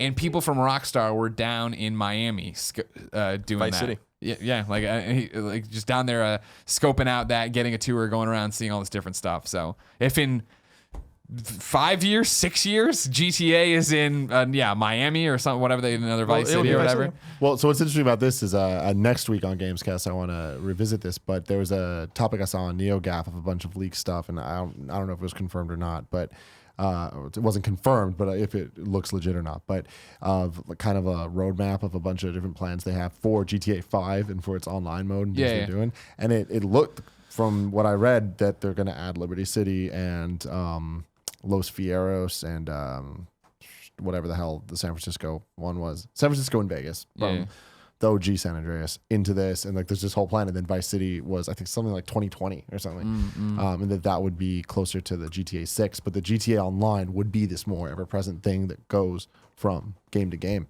And I want to talk about that more in the future GTA next week. But that would add up with that. Yeah. Could be very cool. There you go. Free scoop for you, Patrick Klepek. But yeah, leaks. Is there any other, like, because Destiny was the big one, where that leaked a couple years ago. Every Assassin's Creed. Every single one. Assassin's Creed Victory, whatever that, but that was the Industrial Revolution one, right? Rogue leaked. I mean, a lot of games leak. Yeah. Constantly. There's too many people moving. There's too many hands. Yeah, I mean, that's the thing is it's like, I just feel like it's easy to look at this shit and be like, how the fuck were you doing that? You're an idiot. And it's like, yeah, you fucked up. But there's so many people that are working on these games. And even if they're not actually working on the games, the sales teams, the marketing teams, marketing, they're the ones that care the most. But sales dude doesn't fucking care. You know what I mean? He doesn't even know most of the time, right? Yeah, and so it's just like... Not to mention when you go to the sales dude who's selling an ad to IGN or buying an ad from IGN, and then we'd put up an ad too early that had a release date on it and stuff. Yep. That happened all the time. All that type of stuff. GoldenEye on Wii leaked because Trailer. someone at IGN I remember it was an intern, I think, published the trailer for Trailer it. at E3. Yeah. I mean, at That shit IGN, happens. that happened all the time. Yeah, I there was remember some when Final we were Fantasy there, thing too. a ton of Final Fantasy stuff actually. But the worst thing, it's not a game, but they published the Avengers 2 movie trailer before anyone really? else I didn't did. know that. I didn't Oh remember god, that. that was like a all hands on deck. It was 6:30 at night and everyone was just like, holy fuck, we fucked up. Yeah. And it was because somebody in IGN Berlin or whatever was using the system and not understanding that you need to, Embargo and all that stuff. No, it was a disaster. that is my legitimate nightmare when we do a PS I Love You or a Games or whatever, a video that I'm in that I've edited and put up where I know that like I always talk about, right? Jericho over on the forums, he goes through and compiles all the questions and I send him as soon as we're done at night, I send him the SoundCloud link at like 5:30 so he can go through and build out the page he wants to put up on the forums to catalog all the information. But sometimes I hit him up like, all right, there's embargoed information in this, I can't do it, right? But then when I upload it to YouTube, like I'll put it in and just private. I won't schedule it. I'm terrified that I'm going to do that because the YouTube's done it before where it's just like YouTube gets bonked on the head. Someone's like, oh, publish all the fucking videos. Like, what are you doing? No, we didn't say to do that. No. And that's so true with like YouTube. It's so reliable 99.9% of the time. Then all of a sudden one time it's like, I definitely set that as private. Why is it live? Right. So things like that happen, and it's a scary world when you're on the content creation side. Yeah, Thankfully we don't do anything of real consequence. And see, that's the thing too, where it's like I feel for the guy where you should get fired, that you get reprimanded, blah blah. Is the fact that we get it? I get when you talk about anxiety, I get the anxiety when we have something embargoed that I know is embargoed, and I hate fucking up an embargo because I know it's again somebody's content plan that I just screwed up, right? Man, it's because I'm not mad. I'm disappointed. This is my first time touching it, and I don't want to drop the ball. And so for this guy who's been working on the game 6 months, a year and a half, whatever the fuck, right? But that's how it was in the beginning. That's how it was for the whole studio in the beginning. That's how it was for that guy with his binder at lunch, right? When he first got it. But weeks and weeks and weeks into this thing, that's when it does become like, oh, I got to do this, but I got to do that. I got this meeting. But when you forget the binder, you forget that you have your thing open, that you shouldn't be doing this. Yeah. It sucks. It does. Final topic of the day. As always, brought to you by you beautiful bastard. You can go to kindoffunny.com/Gamescast topic and leave your questions, just like my boy Eric did. Eric says, hey guys, first time, long time. Like Colin, I really enjoyed the new War Stories campaign in Battlefield 1. Short, fun vignettes brought a new fresh breath to the growing staleness of modern first-person shooter campaigns. My question: with Star Wars Battlefront 2 coming next year, do you think DICE will implement a Star Wars-themed War Stories campaign? They already said a single-player component was going to be included, and after playing Battlefield 1, all I want are Star Wars War Stories. Thank you for everything you guys do. I hope so. Possibly. Could be a move. I think that's probably solidified whatever they're going to do with it because they did confirm that it'll be a fall 2017 game. So, yeah, I think they said that it'll have a campaign. I hope that it does. I don't want the vignette thing to get like played out. There's a time and place for that. I want it to be rare. I want a campaign, and my hope with Battlefront is they give you something totally unique side story. I doubt that's going to happen because Battlefront seems to be more about iconic moments you already know, or at least iconic places you've already seen. So it'd be weird to like introduce planets and people and stuff like that. But I hope that that's what they do. We'll see. That's another game like Titanfall that's in desperate need of a single player campaign and suffered because of it. I think with some people, even though it sold very well. I think it'd be a great idea to do that. We're gonna get Respawn Star Wars. We're gonna get like the millions of Star Wars games. As a quick timeout, I've lost sight of this. And what do we know what Respawn's Star Wars game is going to be? Is it a first-person shooter? Is it whatever? At E3, they showed a guy doing motion capture. Okay, I forget. Yeah, it's just coming. They imply that it's an action. I thought it was third person action game. Okay. So we got that, and then obviously we have Amy's Star Wars game. Yeah. So with those, I think that the War Stories thing would really fit with Battlefront. In addition to providing something different than those, because those are going to be the side stories or main stories, depending on how you look at it. But in addition to that, I think the Battlefront, because it is so kind of based on these iconic moments, I think that similar to Battlefield, where it's like, all right, cool, you get the tank, then you get the plane thing, then you get the weird armor mission. Like each mission's kind of different. I think Battlefront, even the limited single player stuff that last year's version had, the one mission had you on the speeder bike, one had you in the X-Wing, one had you doing this, and all the gameplay is so different that I think that it could benefit from, here's a story where you are Darth Vader, you are doing something and you have an interesting hour-long Darth Vader story. Here's an interesting hour-long Han story, Luke story, like whatever it is, random character, Watto, I think that it could give you some really fun, really designed gameplay segments. Fucking horses. But that to me would be the icing on the cake for that. That'd be awesome. It's okay, breathe. You got All it. right, Don't worry, Wednesday's almost over. We got a not a trifecta, 2. Is there a trifecta for 2 of them? A duo? A line. Duo? A pair? But like a good pair, you know? I don't know. I don't Because know. the trio is just the normal one. Bazongas. That's a good We pair. got some You know what I'm saying? bazongas. Have a beer, you bastard. Okay, these 2 questions they're about a similar thing here. We got 3 Lack Granite. He says, "Hey guys, one of my favorite parts of video games nowadays is character customization." Sorry, Colin. From faces to clothes, it is really interesting to see what game developers allow the gamer to create. My question is, what are your favorite games that feature character customization? Mine's probably Soul Calibur 5. Thanks for everything you guys do. And then the next question. Error45 says, "Hey guys, first off, want you guys to know you're awesome and you bring joy into my life." You're welcome. We love you. Okay, question time. I was thinking back on how Colin's comments on The Division and how the amount of choices annoyed him during the character creation, and thinking how I personally got annoyed with the lack of choice in the game, and it got me thinking. So I want to ask you guys, is too much choice a detriment, or does it allow us to have a deeper connection with the game and character? I'm going to tackle this one first. Go for it. Best character creator of all time.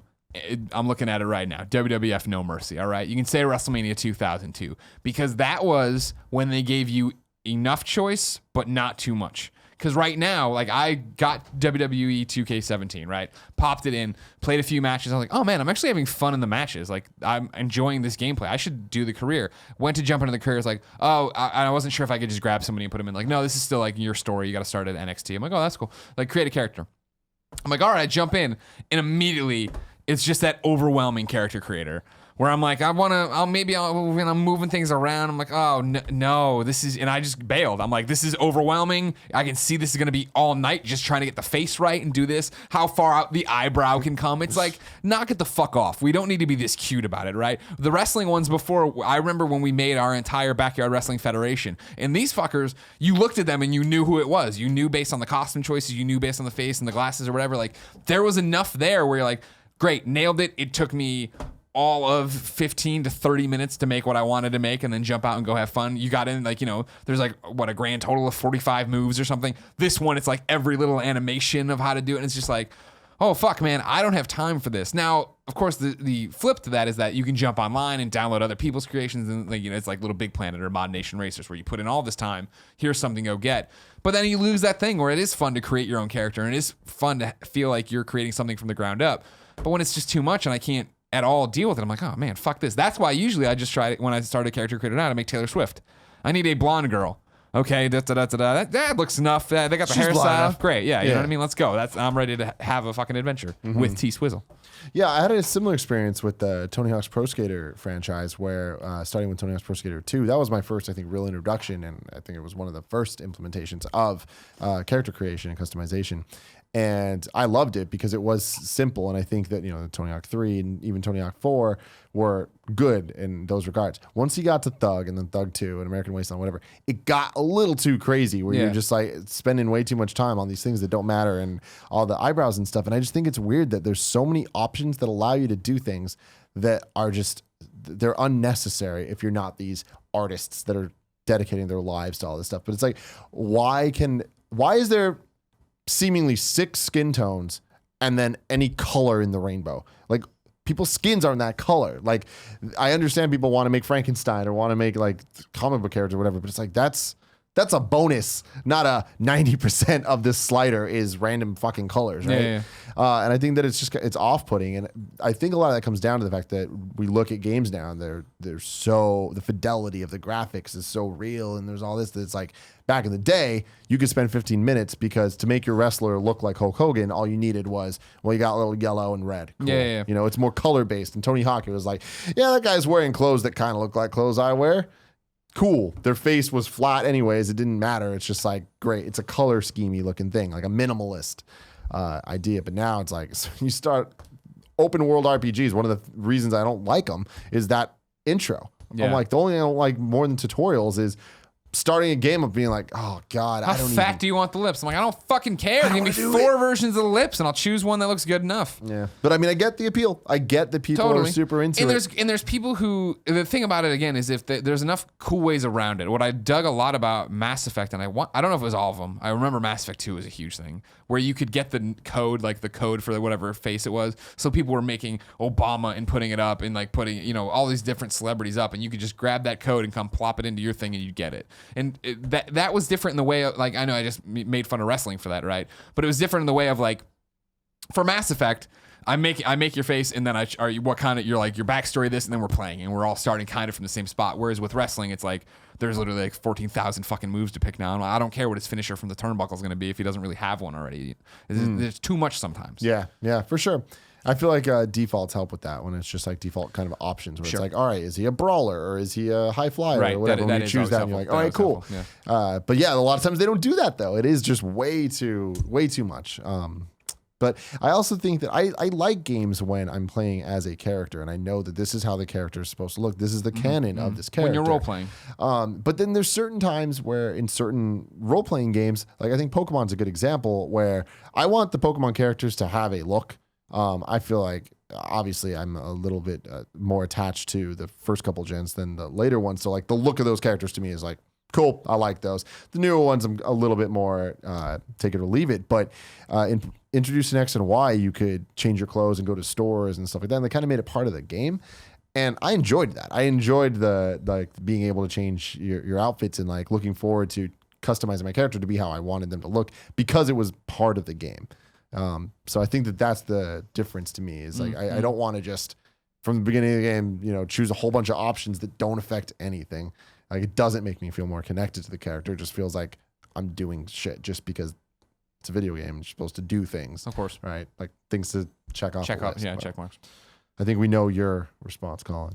I've never played a game where it was positively enhanced or affected by me making the character. How many books do you read where they talk about the protagonist and they don't describe him because he's a fucking character that exists in the world? Like, you don't read a book and they never say that, you know, he puts his hands through his brown hair or whatever and he wears his red cloak as he goes. You know, it's like they describe it because it's their story. Tell me your story with your character. That's why with Shepard, I play as the male Shepard that's on the fucking box. You know, with Fallout, I play as the Wastelander. Like it's I don't quite understand. I don't play games to play as myself.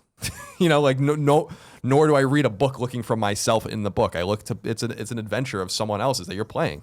So I never quite understood it. And I think it is totally fucking out of control with, you know, some are cute and easy and some of them are, like you said, are outrageous. And I really do not understand. And I'd really should be super interested to see how many people actually even fuck around with these things. I bet you most people that play Mass Effect play with the standard characters.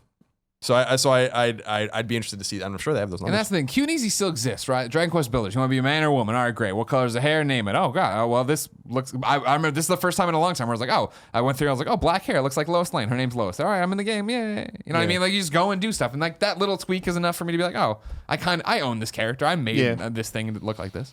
Yeah, I think I'm kind of hypocritical on it, too. Like, son of a when I think about it, because, like, I want it to be simple and easy, but whenever it is, I'm always like, oh, I wish this let me do this or this, and it doesn't. But then I feel like there's not really a middle ground. Like I can't think of any game that I'm like, perfect, you nailed it. WF. No mercy. Any modern game where it's just like, this gives me everything that I want and nothing more. So I don't know. Like I admire people trying, but the other thing is like naming characters. Like I don't like the Final Fantasy lets you name all the characters. I'm like, nah, that's Tidus in Final Fantasy 12. Like I know that. Like, don't let me name him Greg. Oh. It works. It was the worst when you do that. You rename everybody and then you talk to friends and like they'd be talking about like, you know, I don't know who the fuck's that. Yeah. I'm like, oh, I named him. No, you got to try to start doing it. This did help me though, because during the show I was thinking about Extra Life and what I'm going to play and stuff. We were talking about, you know, Titanfall, and I think I want to get WWE in there, 2K17. And I was like, oh, what I could do during Colin and I segment is play a career. And then I was like, we could make a character and do who we can make. I was like, oh, we should make Kevin. Now I can just tweet out. I'm gonna have the audience create a bunch of Kevins. I'll download a Kevin. Bunch we'll of take him. Kevins. We'll oh my him. God! Can we We'll have a Kevin Kevin Royal Battle Rumble? Royale. Oh shit. That's my worst nightmare. I'm gonna do it right now. I'm gonna tweet on it. Victorious BIG says, "What's up, guys? I was wondering what your favorite tycoon or simulation games were. These games were a huge part of my childhood. Mine's Roller Coaster Tycoon, with Sid Meier's Sim Golf as a close second. Thanks and keep up the good work." Yeah, Roller Coaster Tycoon was the one that came to mind. I really liked that game a lot. I played it in the late 90s on PC. In a similar vein, I mean, I like I like SimCity 2000 a lot. SimCity 2000 is my pick. Yeah, I fucking sunk so many goddamn hours into that game. Yeah, amazing. Like that was, I remember on whatever shitty tower we had at home having so many of the Acropolises or whatever the fuck they call them, you know, where you had like the mini cities inside the things to get your population. So many that it was just like chugging like frame by frame, and I'd try to drag it over to put down another Acropolis, and making money left and right. I remember Poe and I were obsessed with it, and I told him about the time the superhero came in and saved me. He's like, "There's no superhero in this game." I'm like, "Yeah, there is." Nobody to believe me, and like it happened one night, and I just paused the game and left it on and brought him over the next day and pointed out, "Fuck you, motherfucker! You fucking lying bastard." That does sound like some bullshit, though. You Yeah, know? no, totally. And you got Yeah, your friends that are like, "Yeah, no, there's this crazy shit." Yeah, Like, there was an earthquake, and then all of a sudden the fires broke out, and then this guy came in and fixed them all. Yeah. Oh man, that's so funny. I never really got too into them. I think SimCity 2000 was a little too advanced for me at the age I was. Yeah. But the Roller Coaster Tycoon was definitely the thing of trying to see how many people you can kill. Had a lot of fun with that. Never played the game correctly, but definitely had a lot of fun. My memory of SimCity 2000 is that somehow I acquired this CD-ROM of all of the Genesis games. Someone gave me. Okay. And I traded it to my friend Eric for his copy of SimCity 2000. Nice. That's what I remember. Good job. That was a pro move. Mm-hmm. You didn't need to play any more fucking Genesis. I remember going through those games one day and I'm like, this shit sucks. And then I gladly gave it away for SimCity. He was stoked though. Mm-hmm. You know, I praise my watch a lot because I really like it and it doesn't give me any issues and it's just kind of there in my life. This thing just vibrated and it just said, "Remember to take a breath every once in a while." Did it really? Yeah. Fuck you. Well, it's monitors your heart rate, right? It noticed you were talking real quick a while ago. I think you did take a breath at one point, right? You're like, I did. And I was like, it's Wednesday. The day's over. It knows. Me and that are on the same wavelength. I'm not down with this. Absolutely not down with this. Anyway, ladies and gentlemen, I hope that you enjoyed this show. Let us know in the comments about a bunch of stuff. I don't know, questions and shit. Anyways, until next week, I love you. You always say that like you're ever going to do anything with this footage. I don't think that one should be put as a blooper. Yeah. You can put this part where I'm talking about what I just said shouldn't be put as a blooper, and then people be like, "What did he say?" But I think we all know. Yesterday's thing, I was like, Oh, that should have been the lead into the Game Over Greggy show. That's why I gave you such a subtle "What's up, everybody?" No, everybody said they were fine with it. You're too much. It's too much.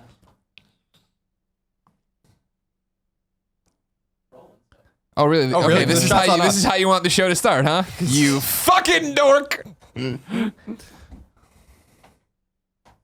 Thank you.